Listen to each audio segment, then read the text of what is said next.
उदय सिंह, श्री उदय सिंह, यहां से बोलने के लिए अनुमति दी जाती है।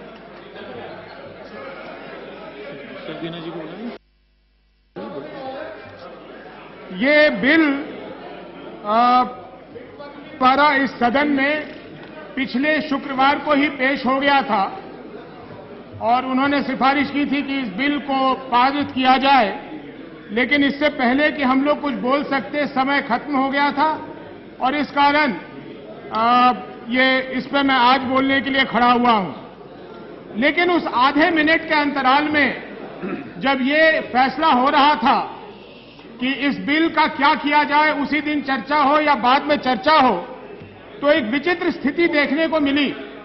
मुझे देखने को मिला और सबने देखा कि यहां जितने भी केंद्रीय मंत्री थे वो सभी लोग चाहते थे। Honorable members, please stop. Honorable members, please maintain silence. Don't disturb the member who is speaking, addressing the chair. Please continue. यहां सभी केंद्रीय मंत्री चाहते थे कि यह बिल बिना किसी चर्चा के पारित कर दिया जाए, लेकिन मैं प्रशंसा करूंगा आदरणीय वित्त मंत्री जी की, जो यहां अभी मौजूद नहीं है, कि जैसे ही उन्होंने सुना कि हम लोग इस पे कुछ कहना चाहते हैं, तुरंत तैयार हो गए। इसलिए मैं उनकी प्रशंसा करता हूं, लेकिन साथ में मैं चाहता हूं कि काश इस सरकार के अन्य मंत्री भी प्रणब दा से ये सीख सकें और खास करके हमारे जो संसदीय कार्य मंत्री हैं जो अभी उपस्थित नहीं हैं, वो इस चीज को समझ सकें कि तीखी परंतु सकारात्मक बहस लोकतंत्र के लिए, संसद और सरकार सबके लिए अच्छी होती है। आज जो बाहर ये स्थिति निर्माण हो गई है, ये संवादहीनता के कारण निर्माण हो गई है। लोगों को लोकतंत्र में विश्वास उठता जा रहा है, अपने संसद पर से विश्वास उठता जा रहा है। ये विधेयक सरकार इसलिए यहां लाई है कि वो चाहती है कि ये सदन उसे फिर से वो अधिकार दे दे जो एक फैसले से उच्चतम न्यायालय ने उस अधिकार को वापस ले लिया है। और वो अधिकार है कि कस्टम विभाग के डिफरेंट ब्रांचेस, अलग अलग श्रेणी के जो कस्टम अफसर हैं, सुप्रीम कोर्ट ने माना है कि जब तक वो खास तौर से अधिकृत ना हो, जिनको सुप्रीम कोर्ट ने प्रॉपर ऑफिसर कहा है, तब तक वो दूसरे श्रेणी के कस्टम ऑफिसर कस्टम ड्यूटी देने के लिए न तो नोटिस दे सकते हैं, न टैक्स वसूल सकते हैं। जाहिर सी बात है कि इससे एक संकट खड़ी हो गई है और सरकार को चिंता है, क्योंकि अगर ऐसा हुआ तो 2 दशकों से जो कर लिया गया है वो भी वापस करना पड़ेगा, आगे के राजस्व में भी दिक्कत होगी। और मैं ये कहना चाहता हूं कि सामान्य समय में सभापति महोदय, शायद इस एक विधेयक पे बहुत ज्यादा चर्चा की विषय नहीं होती, लेकिन आज देश में सामान्य स्थिति नहीं बनी हुई है। आज ये निरंतर बढ़ती हुई कीमतों की वजह से, ये चरम सीमा पे पहुंची हुई भ्रष्टाचार की वजह से सारा देश आंदोलित हो उठा है।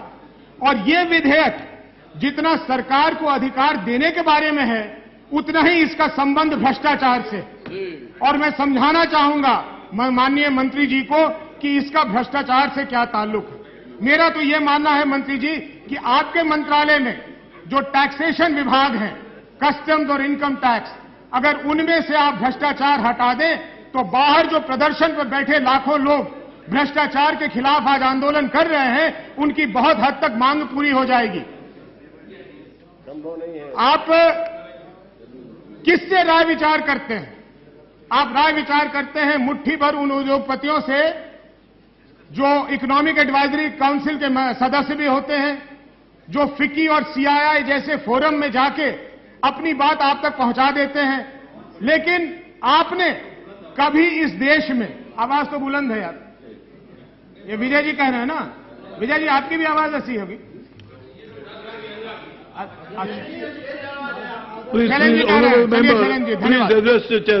ये रघुवंश जी का हमारा जवाब। आपने कभी इस देश में लाखों मध्यमी और छोटे उद्यमियों से बात की है कि उनकी क्या क्या परेशानियां हैं? आप संसद में आते हैं, संसद आपको कानून बना के देता है, लेकिन उन कानून को जमीन पे उतारने के लिए नियम कौन बनाता है? नियम आपके मंत्रालय के विभाग बनाते हैं। और आपको मंत्री जी मालूम होगा कि नियम बनाने का भी एक नियम है, और वो नियम क्या है कि जो नियम बने उसमें पारदर्शिता न हो, उसमें ट्रांसपेरेंसी ना हो, वो ओपेक होना चाहिए। क्योंकि अगर नियम बने और उसमें ट्रांसपेरेंसी आ गई फिर तो खेल खत्म हो गया, फिर तो सिर्फ सरकार को ही राजस्व मिलेगा, फिर वो जो राजस्व लेने वाला आदमी है वो तो सूखा रह जाएगा। इसलिए जरूरी है कि आप जानने की कोशिश करें कि आपके कस्टम्स विभाग से जो इंपोर्टर्स और एक्सपोर्टर्स हैं उनको कितनी ज्यादा तकलीफ होती है। मैंने सुना है कि आप GNC प्लेटफॉर्म ज्वाइन करना चाहते हैं, ग्लोबल नेटवर्किंग ऑफ कस्टम्स। बहुत अच्छी चीज है, हिंदुस्तान को करना चाहिए ज्वाइन, विश्व के साथ जुड़ना चाहिए, जानना चाहिए कि और देशों में कस्टम्स कैसे काम कर रहा है, क्या किस चीज पे कर लग रहा है। लेकिन आपने कभी चिंता की है कि आपके देश में जो कस्टम्स में कंप्यूटर सिस्टम है, जो सॉफ्टवेयर आप चलाते हैं, वो काम करता है या नहीं? अगर आप उसकी लॉग मंगवाएंगे तो आप देखेंगे कि अधिकतर दिन पे या तो वो सिस्टम डाउन रहता है या वो धीमी गति से चलती है, और ये जानबूझ के होता है। अगर ऐसा नहीं होगा तो फिर वो कमाई कैसे होगी? आप समझ रहे हैं बात को? और अगर कंप्यूटर न चले तो कोई बिल ऑफ एंट्री फाइल नहीं होगी। अगर बिल ऑफ एंट्री फाइल नहीं होगी तो न इंपोर्ट हो सकता है न एक्सपोर्ट हो सकता है। तो इंपोर्टर और एक्सपोर्टर क्या करे? परेशान मुर्गों की तरह इधर से उधर छटपटाता है। लेकिन वही धीमी चलती हुई कंप्यूटर, अगर ये हमारे महात्मा गांधी जी, बापू सबके काम आते हैं। वो जिन कागजों पे उनकी फोटो छपी होती है, अगर वो लेन देन उसका हो जाए तो वो धीमी कंप्यूटर तीव्र हो जाती है और फिर उन लोगों का काम हो जाता है। लेकिन जो वो उस फोटो वाले कागज का आदान प्रदान न करे, उसके लिए वो नहीं चलता। आप को मालूम होगा कि विमान से वही लोग अपना सामान मंगवाते हैं जिनको उस सामान को मंगवाने की जल्दी होती है या वो खराब होने वाला सामान होता है। सामान कितने दिनों में ये छूटना चाहिए? अन्य देशों में जो सामान विमान से आता है वो कितने घंटों में छूटता है? मेरे खबर के अनुसार 4-5 घंटे के अंदर वो सामान इंपोर्ट करने वाला व्यक्ति अपने साथ ले जा सकता है। हमारे यहां 1 हफ्ते का समय लगता है। अब ये बताइए कि जो विमान से इंपोर्ट करेगा वो 1 हफ्ते तक इंतजार करे कि कस्टम क्लियरेंस हो रही है। विचित्र विचित्र तरह के आप लोगों ने कानून बना रखे हैं, जिस वजह से भ्रष्टाचार की सीमा जो है उसकी कोई ये नहीं रह गई कि कहां तक पहुंच गया।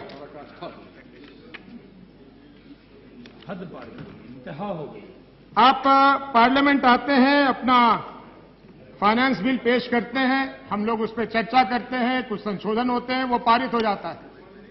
आपको क्या अधिकार है कि आप उसके बाद जाकर एक स्पेशल वैल्यूएशन ब्रांच बना लें? और स्पेशल वैल्यूएशन ब्रांच किस लिए बना लें? ताकि वो आपके जो निर्धारित ड्यूटी का दर है उस पर वो लोड करे ड्यूटी, क्योंकि आपको राजस्व ज्यादा चाहिए। ये मेरे ख्याल अधिकांश सांसदों को नहीं मालूम होगा कि जिस दर को हम पारित करते हैं उस दर से ज्यादा आप एसवीबी के माध्यम से लेते हैं। और ये एसवीबी क्या चीज है, इसका भी मैं आपको थोड़ा उदाहरण दे दूं। एसवीबी स्पेशल वैल्यूएशन ब्रांच के कुछ अगर प्रश्न आप सुनेंगे तो आप खुद हैरान हो जाएंगे। एक प्रश्न है इसमें, copies of price list of suppliers, if any, whether the same are applicable to all buyers in India / other countries, if not the reasons thereof। मैं किसी सामान का इंपोर्ट करता हूं तो अब क्या करूं? अपने सामान को छोड़ के पूरे हिंदुस्तान में ढूंढने लगूं कि वो सामान और किसने मंगवाया है, कितने में मंगवाया है, और उससे भी अगर ये नहीं हुआ तो पूरे विश्व से ढूंढूं। अगला सवाल सुनिए जरा। Comparison of import prices of different buyers and the reasons for differences in price if any। ये मेरा काम है पता करना। मैंने ईमानदारी से एक सामान यहां मंगवाया, अब मैं पूरे दुनिया और पूरे देश में ढूंढ ढूंढ के ये पता करूं कि वो सामान और किसने मंगवाया और कितने का मंगवाया। आपके पास लिस्ट होनी चाहिए। Whether the supplier of goods, ये सुनिए जरा, whether the supplier of goods supplies identical, similar or connected items to buyers / branches / collaborators in other countries? If yes, prices at which such transaction has taken place in the last 1 year। ये SVB, ये आप मांगते हैं form, ये तो कोई importer दे नहीं सकता। तो क्या देता है इसके बदले? गांधी जी के नोट का चढ़ावा चढ़ाता है। और आप भ्रष्टाचार से लड़ने की बात करते हैं। आज प्रधानमंत्री जी आके कहते हैं कि हम बिल्कुल संकल्पित हैं कि हम भ्रष्टाचार हटाएंगे। ये रहे भ्रष्टाचार, ये होता है भ्रष्टाचार। ये कोई लोकपाल और कोई इसको नहीं सुधार सकता। ये तब सुधरेगी जब आपकी मानसिकता में परिवर्तन होगी, जब सरकार की नीयत बदलेगी। जिस दिन सरकार की नीयत बदलेगी, ये भ्रष्टाचार अपने आप खत्म हो जाएगा। नीयत ठीक नहीं है। आप कहते हैं कस्टम अफसरों को कि हमें तो राजस्व चाहिए, क्योंकि भाई बहुत पैसे खर्चने हैं, बहुत काम है। उस पर मैं आगे आऊंगा कि कहां पैसे खर्च हो रहे हैं। तुम इंपोर्टरों से जितना पैसा ले सकते हो, जितना कर वसूल सकते हो, उतनी शाबाशी तुम्हें। तो कस्टम अफसर क्या करता है? वो अनाब शनाब कागज मांगता है। मेरे ख्याल कुछ सदस्यों को शायद इसकी जानकारी हो। वो अनाब शनाब कागज मांगता है। अगर आप एक सामान मांग लें तो उसके कैटलॉग से लेके, उसके केमिकल कॉम्पोजिशन से लेके, जितने तरीके से वो परेशान कर सकता है वो परेशान करता है। और इंपोर्टर के पास दो ही रास्ते हैं, या उन सब कागजों को पूरा करे या फिर चढ़ावा चढ़ाए। आपने एक चीज बना रखा है, provisional duty bond. Provisional duty bond वो होता है मंत्री जी कि अगर इंपोर्टर के हिसाब से और कस्टम के कानून के हिसाब से किसी चीज पे 10% ड्यूटी लगनी चाहिए और कस्टम का अफसर कहे कि नहीं, इस पे 15% ड्यूटी लगनी चाहिए, तो वो 5% का विवाद खड़ा हो जाता है। और जल्दी सामान निकालने के लिए इंपोर्टर के पास यह अधिकार है कि वो एक प्रोविजनल ड्यूटी बॉन्ड दे दे और 10% ड्यूटी देके वो सामान ले जाए। जब उस विवाद का समाधान हो जाएगा और ये पता लगेगा कि उसे 5% और देना है, तो वो 5% दे देगा।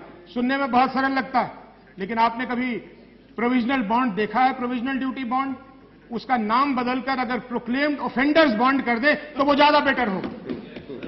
क्योंकि सिवा इंपोर्टर के कपड़ों के नाप के उसमें सब कुछ लिया जाता है। बस उसके कपड़े के नाप नहीं पूछे जाते, नहीं तो उसमें सब कुछ लिया जाता है। और तो और ये सोचिए कि अगर 5% ड्यूटी का विवाद हो तो कितने का बॉन्ड लेना चाहिए? 5% का। वो बॉन्ड आप कितने का लेते हैं आपको मालूम है मंत्री जी? 110% का। सब टाटा और अंबानी नहीं है, मध्यम वर्ग और छोटे वर्ग के जो इंपोर्टर एक्सपोर्टर हैं, इनको कष्ट होती है। और ये इससे निकलने के लिए फिर ये बेबस होके इनको गांधी जी का इस्तेमाल करना पड़ता है। हम सभी लोग गांधी जी को इस्तेमाल करते हैं अलग अलग ढंग से, उस पर भी मैं आऊंगा, लेकिन यहां ये गांधी जी का इस्तेमाल होता है। योजना आयोग ने आपको लिख के दिया, सुझाव दिए कि आप सेल्फ असेसमेंट कर दें, आप physical verification of goods rarest of rarest case में करें। लेकिन आपके विभाग वालों ने आपको क्या समझाया कि नहीं साहब, जुल्म हो जाएगा अगर ऐसा आपने कर दिया, लोग तो बिना कर दिए सामान ले जाएंगे। क्यों, ये देश चोरों का है क्या? यहां सब चोर हैं हम लोग, जितने व्यवसायी हैं वो बेईमान हैं, सिर्फ आपके कस्टम के अधिकारी ही ईमानदार हैं। इसलिए विश्वास करना सीखिए। अगर विश्वास नहीं करेंगे तो ये जो ग्लोबलाइजेशन की हम बात करते हैं, ये खोखली बात। और इस संदर्भ में मैं आखिरी बात आपसे कहना चाहूंगा, इस मामले नहीं आगे चलूंगा, इस संदर्भ में आखिरी बात यह कहना चाहूंगा कि 2001 में आपने एक नियम बनाया, उस समय की सरकार ने बनाया कि जो अलाउंस है, ड्यूटी फ्री अलाउंस पैसेंजर की, उसको 25,000 रुपए कर दिए। अब बताइए कि आए दिन क्या सुनने को मिलता है हमें? आए दिन हमें यह सुनने को मिलता है, और ये मैं इंडियन एक्सप्रेस से एक कोट कर रहा हूं, और बीच में से ही कोट कर रहा हूं ताकि ज्यादा वक्त न लगे। The rules as they stand say that used personal effects are free. Perhaps the reason that actor Bipasha Basu walked through the Green Channel happily a few days ago, expecting her sandals, purse and sunglasses qualified. If that was her supposition, it wasn't an unreasonable one, but it isn't a supposition shared by customs officials at Mumbai airport, always ready to grab the headlines by finding or detaining a celebrity or two. Basu was eventually fined 12,000 rupees and sent on her way. Why? Because her sunglasses and handbag and sandals were top of the line brands their face value took them over the rupees 25,000 duty free allowance. मंत्री जी, आप भी बाहर जाते होंगे, आपके और जितने मंत्री साथी हैं बाहर जाते हैं, कई तो जब बाहर जाते हैं, जिस देश में जाते हैं उस देश में दुकानों की रौनक लग जाती है उन दिनों के लिए, लेकिन 25,000 रुपए में आज एक सूटकेस नहीं मिलता। 25,000 रुपए $500 हुए, और मैं कोई गुची के सूटकेस की बात नहीं कर रहा हूं, मैं सैमसनाइट की बात कर रहा हूं। $500 में वो सैमसनाइट नहीं मिलता। सर अभी तो मैंने आप जस्ट स्टार्टेड, अब तो जस्ट स्टार्टेड, शुरू किया, अभी तो शुरू है। सो ये क्या मामला है, और ये यूज्ड पर्सनल इफेक्ट की क्या परिभाषा है? मैंने घड़ी एक दिन पहनी वो यूज्ड है, या घड़ी को मैं 5 साल से पहन रहा हूं वो यूज्ड है? मेरे समझ से तो घड़ी अगर मैंने ले ली और पहन ली तो यूज्ड पर्सनल इफेक्ट हो गया, चश्मा मैंने ले लिया और पहन लिया तो यूज्ड पर्सनल इफेक्ट हो गया। तो इस तरह से अगर हमारे जो लोग बाहर जाते हैं, काम से जाएं, घूमने के लिए जाएं, जब वापस आते हैं उनको जो ये परेशानियों का सामना करना पड़ता है, ये गलत है। तो इससे मैंने आपको दिखाया कि आपके कर लेने का तरीका गलत है, आप गलत ढंग से कर लेते हैं। तो मेरा प्रश्न है कि मैं आपको, ये सरकार को ये अधिकार जो सुप्रीम कोर्ट ने ले लिया है, ये वापस क्यों दिया जाए? अब मैं दूसरे सवाल पे आता हूं कि कर आप क्यों लेते हैं? हर लोकसभा ने हर सरकार के बजटरी प्रोविजंस को स्वीकार किया है। क्यों स्वीकार किया है? क्योंकि ये माना जाता है कि सरकार को राजस्व की आवश्यकता है। राजस्व आपके पास नहीं आएगा तो राष्ट्र सुरक्षा में कैसे खर्च होगा, देश के विकास में कैसे खर्च होगा, लोकहित जनहित के कार्यक्रमों पर कैसे खर्च होगा? लेकिन जरा आप मुझे जवाब दें कि आप कैसे खर्चते हैं। और ये अच्छा है कि प्रफुल्ल भाई भी बैठे हैं। आपके सरकार की गलत नीति की वजह से एयर इंडिया मिट्टी में मिल जाए और आप राजस्व लिए एक उनको हजारों करोड़ रुपए दें ऑक्सीजन के तौर पे जीवित रखने के लिए, इसलिए आप टैक्स लेते हैं। आप टैक्स इसलिए लेते हैं कि आप कॉमनवेल्थ गेम्स में हजारों करोड़ रुपए दे दें और उसको इस्तेमाल करने वाले वो हजारों करोड़ रुपए का लूट मचा लें और देश को शर्मसार कर दें। आपको हम इसलिए ये कर लेने देते हैं कि आप हजारों करोड़ रुपए का अनाज गोदामों में सड़ा देते हैं और हमारा गरीब के पास वो नहीं पहुंचता, कीमतें आसमान में पहुंच जाती हैं। हम इसलिए आपको कर लेने देते हैं। हम इसलिए आपको कर लेने देते हैं कि आप नरेगा जैसी डकैतों के लिए स्कीम चलाइए, और उसका ये सदन से मैं कहूंगा कि भावनात्मक होकर हमने जरूर महात्मा गांधी का उसके साथ नाम जोड़ दिया, लेकिन महात्मा गांधी को तकलीफ होती होगी उस स्कीम से। वो किसी गरीब के पास वो पैसे नहीं पहुंचते, वो बिचौलियों के पास पहुंचते हैं। और जी बैठ जाइए। अभी आप क्षेत्र घूमिए अच्छे से, पता लगेगा। क्षेत्र जरा बढ़िया से घूम के आइए।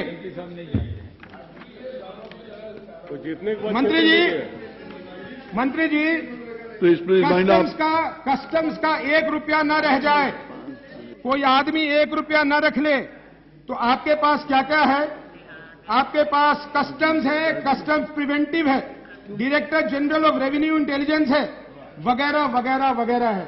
मैं पूछना चाहता हूं, जब देश के लाखों करोड़ रुपए लुट जाते हैं तो देश का प्रिवेंटिव कहां गया? हमारे देश का प्रिवेंटिव कौन है? आप एक एक बच्चे से इस देश में पूछिएगा तो वो कहेगा कि राज्यों में मुख्यमंत्री और केंद्र में प्रधानमंत्री अपने मंत्रिमंडल का मुखिया होता है, अपने मंत्रिमंडल के कामकाज पे नजर रखता है, और अगर उस कामकाज में गड़बड़ी हो तो मंत्री बदल दिया जाता है या हटा दिया जाता है। हमारे यहां क्या होता है मंत्री जी? हमारे यहां यह होता है कि 2G के मामले में बात करें, अभी आदरणीय प्रधानमंत्री जी बहुत भावुक तरीके से अपनी बात कह गए। मुझे नहीं लगता कि हम में से किसी ने उन पे व्यक्तिगत आरोप लगाया हो, लेकिन वो प्रधानमंत्री के कुर्सी पर बैठे हैं और सुनना तो उनको होगा ही। 2G के मामले में क्या सुनने को मिलता है? The prime minister did not look the other way. Which way did he look? And we don't care which way he look, because whichever way he look, our country got looted and the people who are protesting are getting looted. No, please wind up. Our country got looted and people protesting outside are looted. CWG के scam के बारे में जब CWG की Now, scam की please, बात please हुई, wind up. I'll call the next man, please. No, sir. I've given you extra Sir, time. I'm Just the- 1 minute more. 1 minute more. Please wind up. CWG I'm हमारे party managing. से Please sir sit 2 down. Minute 1 minute. 2 minute only 2 minutes. Please restrict to 2 minutes. CWG मामले में प्रधानमंत्री से वहां से टिप्पणी आती है, prime minister's office wanted to keep an arm's length. How long was that arm? Was it like a barge pole? Because the people at the other end stole us black and blue. और सबसे ज्यादा तो अभी एक आपके सरकार के आला अधिकारी की ये टिप्पणी आई कि prime minister is not a super minister. भाई, if the prime minister is not a super minister, he is not the supervisory minister, तो क्या यूपीए सरकार ने प्राइम मिनिस्टर की परिभाषा बदल दी है? Please restrict अगर to the बदल दी topic. है तो फिर Please, prime please come minister के back to the ऑफिस का topic. नाम बदलकर आप मिनिस्टर फॉर यूएस अफेयर्स कर दीजिए. फिर प्राइम मिनिस्टर की जरूरत नहीं है, फिर उनका नाम बदल दीजिए, उन्हें prime minister for US affairs कर दीजिए. और इसलिए क्या जरूरी है कि हम यह अधिकार आपको दें? Please ये restrict to सारी the... बात लाल सिंह जी घूम come के to the वहीं point. आती है. सारी बात वहीं आती है. नहीं तो चलो लाल किले को आप रामलीला में जवाब देंगे. Well, nothing Ramlila will go को on जरा record. जवाब Nothing will go on देंगे. record. बोलती बंद हो जाएगी. बोलती हो जाएगी सबकी बंद.